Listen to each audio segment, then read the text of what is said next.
Hey, Johnny Roberts, welcome back to another great episode of your podcast. How are you feeling today? Cold, man, cold, but doing good. It's chilly out Yeah, here up in it Michigan. is. So, for the audience, we're recording this in mid to late January 2025, and yeah, Johnny, you're probably hovering in like the single digits up there, aren't you? Yeah, when was the wind chill? We're below zero, so it's treadmill time. You can't walk in the neighborhood this time of year, right? That's right. Yeah, it is cold and tough. So, speaking of cold and tough, I think that that's a good segue into our topic today, because we're talking about Social Security planning and how taxes affect that. And I think sometimes people get into retirement and they think they got their Social Security check and they see it and they forget about the fact that taxes affect some of that. And so let's talk about Social Security planning and how that plays into everything that you do. Yeah, so Social Security, of course, is our little pension we get from the government, so to say, right? Every month. Yeah. And there's a lot of, going on about it. Hey, is it going to be there? Is it going to change? And all that kind of stuff. For most folks, I think that are in that retirement or close to retirement age, I don't think um, common sense would say they're not going to mess with it probably, right? During Right. your lifetime, just because, we just had an election a few months back. Guess what? You're the biggest voting block. You know what I mean? Right. So they don't want to tick you guys off. People like me who's coming behind you a little bit, that might change. You know what I mean? Our retirement age might bump up or something like that. But Social Security is once you do it, you can't mess around and change it, right? So the planning of it has to go into a whole overview of like the big picture of everything. And some people are like, I'm turning 62, I'm just going to start grabbing it Yeah. without really planning, like, what does this mean for long-term income, my spouse, if I'm married? I got other retirement accounts that are going to begin to mix in down the road, all that kind of stuff. So planning for Social Security is like just as important as saving your money, planning for vacations, and all this kind of stuff is more important than planning for vacations. Because once again, you can change a vacation, you can change what you want to do on your house, but once that Social Security gets turned on, you don't get to call and be like, okay, I changed my mind. Let's do this and this and this. Yeah. You're kind of locked in. So you want to be Well, wise with it. yeah. And we did a whole series with Heather Schreiber about around all of this. And what people have to understand, and when you say turn it on, is there are different ages you could take Social Security, and the longer you wait, it grows a little bit more. So you could take it at 62. If you wait till 65, you might get more money. If you wait till 70, you might get more money. But it depends on your specific situation and the reasoning behind why you should or should not turn it on at a certain level. And that's really what you help your clients do, is think through all of these things. It's not just a one and done, hey, there it is. There are a lot of nuances, dare I say, of just Social Security. Not only turn it on, but now taxes and how does that affect your income and tax brackets and all the other things. Yeah, you don't know how many times we've seen like client will come in and be like, yeah, I started my Social Security. All of a sudden, I go to do my taxes the next year and I had to pay. And the reason why they told me that I didn't take money out of my Social Security for taxes, right? And so people Yeah. don't think about it. They just think, oh, it's all mine. Well, Social Security is taxable right now. Now, obviously, during the election we heard some thoughts for President Trump about possibly like getting rid of Social Security tax. I don't know how that happened, but it actually used to be not taxable. Oh wow. So about 40 years ago or so in the late 70s, early 80s, they passed a law. Once again, they need more money, right? We all see this now with the debt and things like that. Things can Yeah. change, but they said, okay, we're going to start taxing Social Security. So it's taxable right now. So you have to plan that way. If in 2 years they pass a law that says, hey, we're not going to tax it anymore, you get a raise. That's good. But we Right. want to plan for that.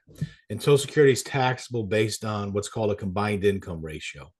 Basically, it means they take all the stuff you're making, they kind of come up with a formula, and they say, okay, your Social Security is either not taxable, it's taxable at 50% or 85%. You're like, holy cow. No, it doesn't mean you're paying 85% taxes. An easy example is if your Social Security is $1,000 a month and you're at that 50% taxable level, it means that $500 of your $1,000 is taxable. You're at the Oh, 85% level, it means that $850 of your Social Security is taxable. And if Okay. you make a low enough amount of income, it's not taxable at all. So we try Okay. to explain those things to our clients because once again, IRAs, other income all counts towards all that. So man, sometimes we can work with folks and be like, okay, you do your social security at this age. This other money doesn't start till then. So now your Yeah. social security can be at 50% taxable versus 85 or vice versa. It all ties in together with retirement planning, not just Yeah. financial planning, but retirement planning. Because Yeah. And what's our goal is to keep as much money as we can, you know, for yeah. retirement. Well, and it's really important because I was at my wife and I went out shopping the other day and we were in like a Michael's store or something doing stuff and we saw a neighbor and we started talking and the lady that was sitting there or standing there helping my neighbor she said, "Oh, I retired from my job of whatever she did." She said, "I came out of retirement because I got bored." And what went through my head is she's out of retirement, making an income now. But if she's drawing Social Security and she has an income plan, her income may change, may put her in a different tax bracket. I mean, there are so many ramifications around people retiring, coming back into the work, taking Social Security, not understanding the tax implications of how do you structure your retirement plan so that you keep as much money as legally you can, right? I mean, that's really what we want to do. We want to pay the taxes that we need to pay. Other than that, I want to keep it all. Absolutely. If and every little bit adds up, right? So if you're at Yeah. that 50% taxable bracket where $500 of your social security is taxable, and you make some wrong decisions and it bumps you up to the 85% level, man, that's money you're giving away that you don't need to. So That's right. once again, you take a look at the whole picture. And do I have IRAs? Do I have a pension? Do I have this, that, and all? How's it going to affect me? If I take out $40,000 to pay off a car out of my 401k when I'm 67, what does that do to me? As far as my Social Security, is it going to cost me an extra $1,500 Right. taxed on the money I take? So all that stuff kind of comes in together, and that planning is very important. I mean, you can do those things. It's just knowing it's coming, right? You want to be able to telegraph what the punches are coming your way are going to be. You know Yeah. what I mean? So if you can play defense and be prepared, that's great. That's what you want to try to do. Now we can try to prevent as much as possible, but if you know it's coming, um, you put the gloves up and it's not going to slap you in the face and knock you out. At least you're going to be okay. So That's right. that's kind of our mindset is, hey, what can we prevent from happening? And if we have to do something, or you need the income or whatever it may be, let's play defense and be prepared for it, Yeah. along the ways. Well, and the other thing, and the reason I think people need to make sure they're working with you is when these changes come that might come out of the blue, right? They need somebody who understands it, and you and your team have a deep understanding of taxes and retirement planning. And so, if whatever happens, if the government changes the rules, or if you go out and get a new job, or you lose it, or whatever, you need to be able to sit down and talk with somebody and say, okay, here's what's going on. Here's our situation. What's the best next move for us, Johnny? And through a conversation, Johnny's going to help you understand what the ramifications are, how best to structure that, and whether you need to go on an offensive move, a defensive move, whatever, all around your retirement plan so that, as Johnny would say, or I would say, you can retire at new heights, right? You can figure out what kind of retirement do you want.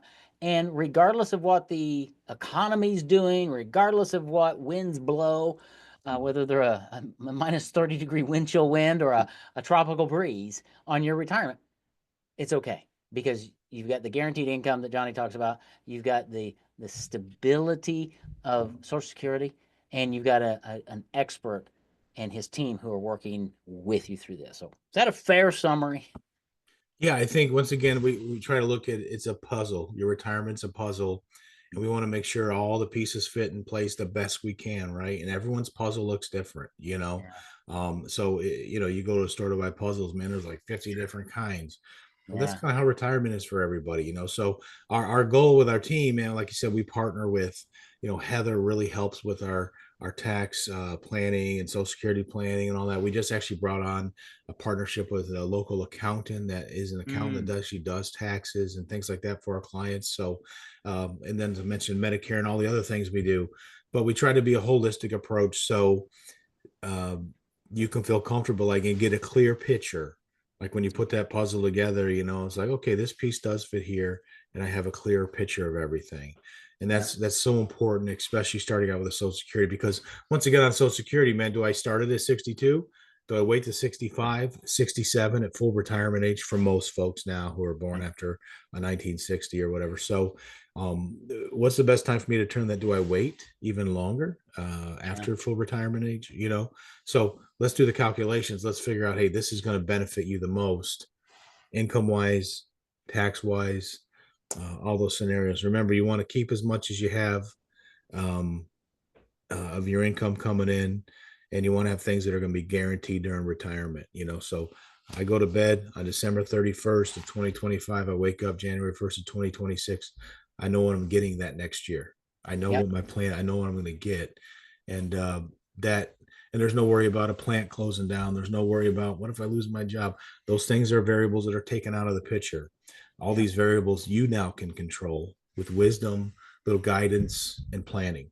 That's right. So that's And, all. and and that, folks, is how you retire at new heights. So we just had this is a great conversation on Social Security and taxes. A couple more episodes coming around different aspects of taxes as you set together your retirement plan. So reach out to Johnny and his team, get a copy of his book, Retire at New Heights, and have the conversation to see how he can help you structure things right and make sure your puzzle is all put together. So, Johnny, thanks for a great episode. I look forward to coming back for the next one.